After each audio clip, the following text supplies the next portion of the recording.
If you've ever watched Monza qualifying, chances are that you've seen a little bit something like this at the end of qualifying. It's where everybody queues up in a big order and they try to get the most amount of slipstream. Does it work for them? Does this strategy work for them? Yes, the chances of it actually working are very low, but the benefits are high. It's a big risk, but if you can pull it off, then you can improve your lap by a lot. But my question is, does it work in the Formula 1 game? So that's what we will be testing today.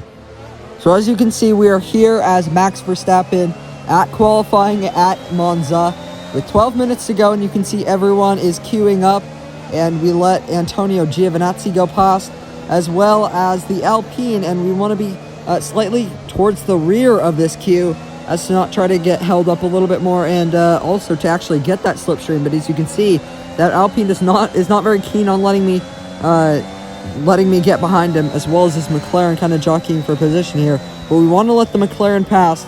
We want to be behind a pretty quick car as we almost make contact with the Mercedes twice. And you can see it's already starting to happen. The Mercedes does not want to let us pass, but he's pushing us back into George Russell, which might hinder us. But as we head towards the final corner, we want to try to build a little bit of a gap to him so that in the corners we won't get held up, which we have done very nicely. We will pick up that slipstream, but not get the effects of the dirty air through the corners.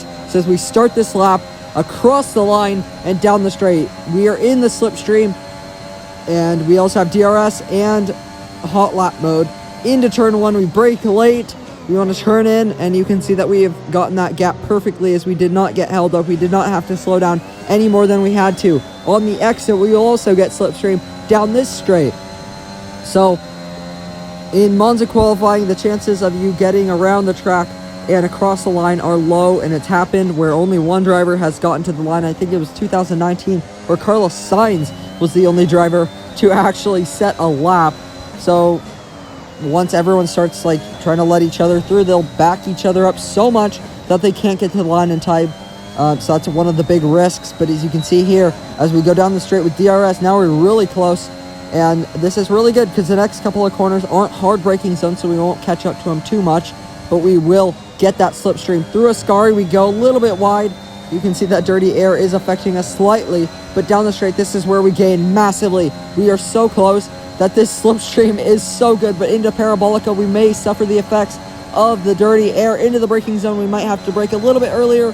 But across the line, what is the time? It will be a 1:22.281. That is a pretty solid lap, and this was my first lap of the day. And now we will head into Monza qualifying, but just on a regular lap with no slipstream and nobody around us. A clean lap. Let's see what we do. As we head down the straight, we power down the straight, foot to the floor, and you will see the delta because this lap was right after the Monza qualifying strategy. So you can see that we're already down on our time down the straight. But as we head into turn one, will we gain on our time because of that slight dirty air through the first couple of corners? We're actually losing time, but on the exit we get a better exit. But here you can see that we had the slipstream as we start to lose more and more time.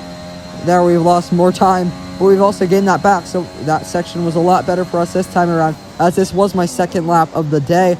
As we go through the chicane, we've lost a lot of time, but we have also gained a lot of time on the exit. So you can see that that's where the dirty air really affects us, is on the exits and through these medium speed corners, as we are losing quite a lot of time here, which is quite strange actually, because we had that slipstream last lap. But down the straight, this is where we will lose even more. The game mechanics do slipstream pretty decently, but not dirty air very well, so that may mean that this Monza strategy is even more OP in the Formula 1 game. But as we head down the straight, this is where we have that big slipstream on the previous lap, and we can see on the delta we are losing even more time. But into Parabolica, can we gain that time back? It's really good through Parabolica, and we will gain more and more time, and we are almost even with our previous lap. So that Parabolica was really good, but we cannot manage that our previous lap. We did go purple through the final sector, but it seems like that Monza strategy might just work, and that potential for that Monza strategy might be even more than I got to manage. As you can see, the Monza strategy 121.281 with a potential of a 121.120. Of course, you guys will be probably quicker than me because I'm a content creator, but with no Monza strategy, it's a 121.318. So that's the difference. And will you be doing this strategy? Let me know down in the comments.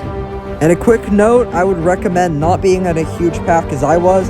It's more realistic to real life, but if you want the best lap, then it's just best to have one car in front of you, and make sure that that car is not on a cooldown lap. Make sure that car is on a hot lap, or else it will back you up massively. And also you want to practice on getting your gaps right, because the gaps are probably one of the hardest parts, as to get that right gap where you get that slipstream, but not be affected by the dirty air as much and not get held up as much. So it's a fine line between a good lap and a pretty shit lap when you're in the slipstream. So just practice and you can get really good at it.